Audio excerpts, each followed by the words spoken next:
Well, hello, and welcome to the second recorded of our Better with Bates L5R strategy videos here in the Fantasy Flight Game Center in Roseville, Minnesota, which we didn't mention in the first video, but now we're mentioning now. So, okay. So we've been talking about, and I'm Ryan, I'm your host, Ryan, on Ryan's Japanese Nerdy Things, and I've got Christopher Bates. Bates here, LCG veteran, Jed demoed at Gen Con, which is why you're one of the few people with actually 3-core sets. Right. So you actually have the complete card pool. I do have here, one. here going into Worlds. Yes. And he's kicked my butt like twice. So he's better than me. So so he's showing me how to play the game, and by definition, you, the viewer, we're showing you how to play the game, and all this strategy and stuff like that in a fun video conversation. So we've been talking kind of 30,000 foot. We've covered the fact that, okay, this is a card game about comparing numbers. Either comparing numbers or the quantity of a number, meaning quantity. Up to 25 you win, 0 you are dishonored, 300 correct. Yes. Other numbers which we're actually going to be manipulating mostly in the game is the number the number compared against a value of an opponent's province. Yes. And then after you win 3 times against them, breaking is the term in the game, and then you do the same thing to a stronghold, you also win. Yes. So those are the 3 win conditions. You have 2 kinds of actual decks and a third pool of cards that it's not enough to be a deck, but it is a third distinct set. Yes. You have a dynasty deck, which is your characters, and these characters are organized in the in-game universe by a clan. So this is feudal Japan-ish meets Game of Thrones, is how I've heard this game described. Sure. And then we have provinces that your characters are defending, Yes. and these characters are also going and trying to win conflicts against your opponent's provinces. And then you have a conflict deck, which is going to be more of what we consider in a normal card game, hidden information in your hand that you play out that a modified game state in some fashion, and this is going to be your traditional type of mechanics. Okay, so we've gone through cards, the fact that these things, they have clans, and in your conflict deck you have stuff that manipulate characters, places, things on hand, on the board in a traditional fashion. And from what I understand also, the conflict deck is an area where you can actually bring things in that aren't in your plan. This is the only place you can do that. That's the only area you can do that. Yeah, so in the game rules and the learn to play and the rules reference guide, which is online. And my website. Yes, all the real rules of the game. It tells you can ally with one other clan in your conflict deck. And the way that works is inherently each clan has 10 influence. So if you've played other games like Netrunner, X-Wing, I haven't played that. I played a little bit of Netrunner, but it's like you have a system of points. Sure. Because in X-Wing you have squad points. Yes. And you buy your ships with these squad points. Right. This is a similar type of thing. Sure. You could buy out of clan cards. Each card in the conflict deck has these bamboo shoots, or you can say pips or dots or whatever. And the most is 3, the least is 1. And like I said, you have 10 influence to include out of effective cards. So if I take, I think of a card off the top of my head, Reprieve from the Crab Clan. That's a crab pack. That has 1 bamboo shoot, so it'll be 1 influence to take that into my dragon deck. Or there's a mountain, I can't remember the full name of the card, but Stand Like the Mountain. And that's a really powerful card, and that costs 3 influence to put into your then you can bring it into your dragon deck. deck. And now there's something also really important here, which I didn't know, and then I ended up, when I was playing you, I ended up playing illegally, was the fact that you can only ally with one other clan. So I was like, oh, I'm a Phoenix deck. We're going to smash that. Smash a little dragon, and then Crane. I had like 3 different, and I was like, all these it's a great idea. All these cool combos, and I'm like, what? This is illegal? Right. Wow. So and each card, you have to pay the influence cost for it. So if you have 3 copies of 3 cost plan card, you're only going to have practically 9. Those 2. That's 9 influence, right? You're only going to have space now for a 1 influence card. We'll get there eventually. But there is an advanced way to get more influence. and the rolls.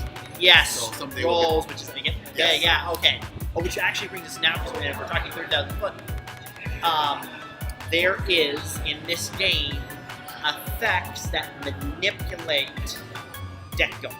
Yes. Effects that manipulate actually how you set this up. Rules set for it, and these are called rolls. Right. And these rolls refer to actually the game's namesake in a way, because you are a seeker or a keeper of one of the 5 rings. Right. And we'll get into that when we get into the mechanics of it, because, but to just to say from a 30,000 foot view, these are 5 elemental sorts of rings. This is based off of the Book of 5 Rings in Japanese traditional martial arts, where there were the 4 classical elements: water, earth,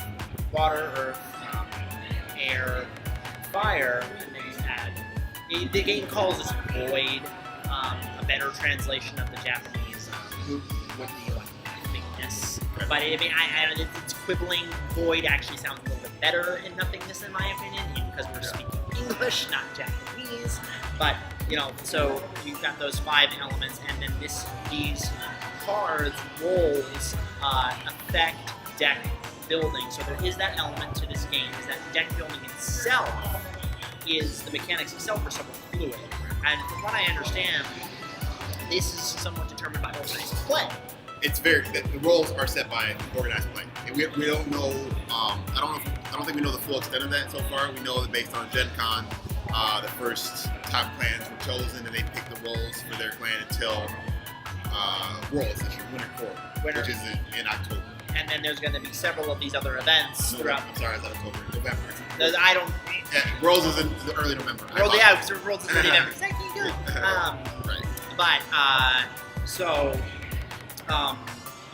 and so then organized play is going to be dictating deck building and how this flows. There's another element too. There's like this meta element of you can build a deck, but it's only going to be maybe even legal for a few months, because you needed to have, which is keepers. I do believe keepers increase your influence value, or yes, keepers increase your influence value.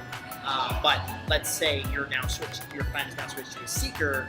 Well, that mechanic is now different. Right. So all of a sudden, that 3 influence that you had to spend is now poof. So your deck can actually, depending on the kind of card you're involved in, that can radically change things. And again, these are early days. We don't know the full rules, if they're going to have multiple roles for us. We do know right now that you don't have to use a role. And we do, even in organized play. Right. And we do know that this is just for organized play. So, I mean, this is just for sanctioned organized play tournaments. So you can play whatever you want.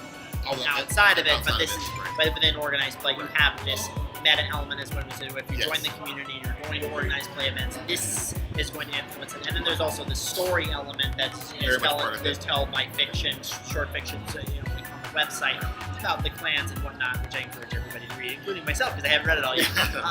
But there's already a lot of it. So I gotta read all of this here and then and do that. Okay, so we have that. We have the cards. We have different types of cards. So now I think we can kind of get into all of the tokens that are involved. Sure.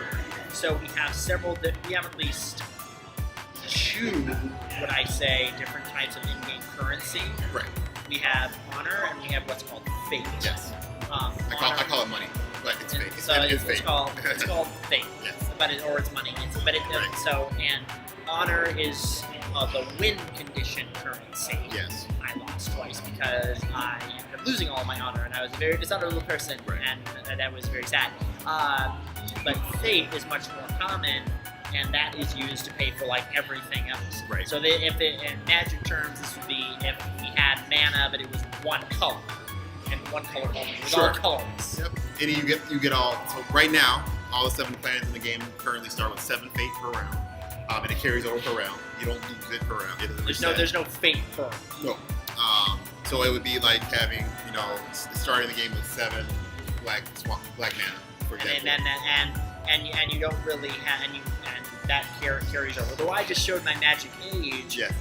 Because that's no longer the mana burn is not even a section of the rules anymore for Magic, and yeah, that's just no longer the game. But that's so insane. Each of the clans is 7 right now.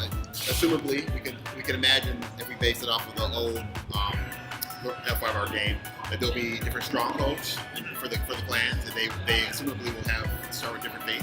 Okay, so more fate is determined by your stronghold, Right. and honor is determined by your stronghold. Your starting honor, yes. Your starting honor is determined by your stronghold. Okay, so that's an important point. Yes. The starting values for these currencies are determined by the stronghold, which is a special type within your province pool that is itself a win condition. If it's broken, you lose. Yes. Okay, so then we got that. So then fate is used to pay for what? Fate's used to pay for everything in the game. So it's used to pay for your besides honor. Yeah. That's clear as mud. But mainly it's used to play All characters the from. cards. Honor pays for your life. Well, but now there's some cards that use honor too. So assassination uses the honor. Oh, So- right. Right. But you still have to. Yeah, Okay. But the assassination also has a 0 fate cost Yes. too, right? Okay. So there's no 9 times. Yes. 8 times out of 10. and Banzai. Banzai uses. Yep, you can pay honor there, but it has a Take 0. the hit. You can take the hit. Maybe you live 10,000 years. Yes. You had that discussion as well on your channel about Banzai. Oh, right. Yeah, we gotta have that, which is another video, which we'll get into that topic later because it's gonna come up at some point. Right. Well, I was kind of surprised that it came up so soon, really, but that type of issue. But that's another issue. Teaser. There's gonna be another discussion. Yeah, but So for the most part, Fate's used to play characters from Dynasty's deck. okay. It's used to play characters and events from your conflict deck.